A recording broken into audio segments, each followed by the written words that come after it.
নমস্কার বন্ধুরা, আশা করি আপনারা সবাই খুব ভালো আছেন। আজ আমি আবার একটা নতুন রেসিপি নিয়ে আপনাদের কাছে চলে এলাম। একদম দোকানের মতন ঘুগনি বাড়িতে মটর দিয়ে কীভাবে বানাবেন। এখানে আমি 250 মটর ভিজিয়ে রেখেছি 4 থেকে 5 ঘন্টা। আর একটা মিডিয়াম সাইজ আলু ছোট ছোট করে কেটে নিয়েছি। একটা মিডিয়াম সাইজের পেঁয়াজ কুচিয়ে নিয়েছি। একটা টমেটো বেটে নিয়েছি।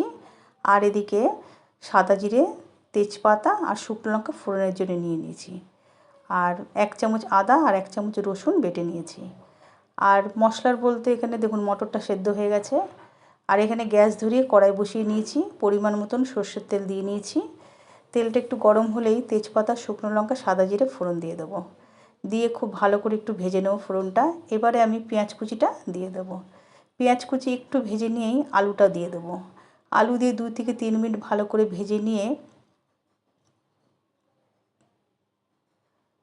এবারে আদা রসুন বাটাটা দিয়ে দিচ্ছি। দিয়ে ওটাও 2 মিনিট একটু ভেজে নেব। ভেজে নিয়ে টমেটো বাটাটা দিয়ে দিলাম। টমেটো বাটা দিয়ে 2 থেকে 3 মিনিট ভালো করে ভেজে নিয়ে মশলাগুলো প্লেটে সাজিয়ে রেখেছিলাম, লঙ্কার গুঁড়ো, জিরের গুঁড়ো, হলুদ গুঁড়ো আর নুন পরিমাণ মতন দিয়ে খুব ভালো করে কষিয়ে নেবেন। অল্প একটু জল দেবেন, নাহলে মশলাটা পুড়ে যেতে পারে। খুব ভালো করে কষানো হবে, 5 মিনিট ধরে কষিয়ে নেবেন। মশলা থেকে তেল ছেড়ে দিয়েছে, দেখুন বন্ধুরা কালারটা কি দারুণ এসছে। আমার মশলা পুরোপুরি আলু দিয়ে মশলা দিয়ে কষানো হয়ে গেছে। এবারে আমি সেদ্ধ করা যে মটর আমি রেখেছি বাটিতে, সেই মটরটা ওতে দিয়ে দিলাম। মটরটা দিয়ে ভালো করে আমি নাড়িয়ে নেব। এইভাবে বন্ধুরা আপনারা বাড়িতে ঘুগনি করবেন মটর দিয়ে, দারুণ খেতে হয়। একদম দোকানের মতন হবে আর খেতেও দারুণ টেস্ট হয়। বেশ গবগবিয়ে ফুটে গেছে। এবার আমি 1/2 চামচ চিনি দিয়ে দেবো।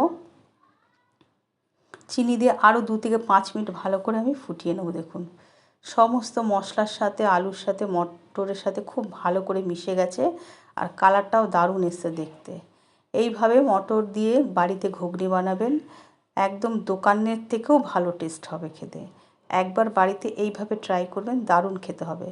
এবারে আমি একটা ভাজা মশলা করে রেখেছিলাম, লঙ্কা জিরে ভেজে গুঁড়ো করে নিয়েছিলাম, সেই মশলাটা উপর থেকে দিয়ে আরও 2 মিনিট ভালো করে আমি ফুটিয়ে নেব।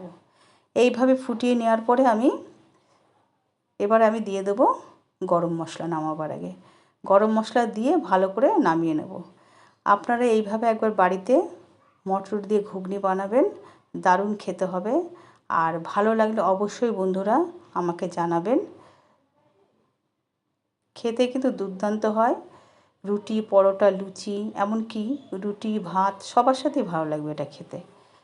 একবার এইভাবে ট্রাই করবেন। এবার পরিবেশন করার আগে পেঁয়াজ কুচি, শসা কুচি দিয়ে, লেবু দিয়ে পরিবেশন করবেন, দুর্দান্ত খেতে হবে।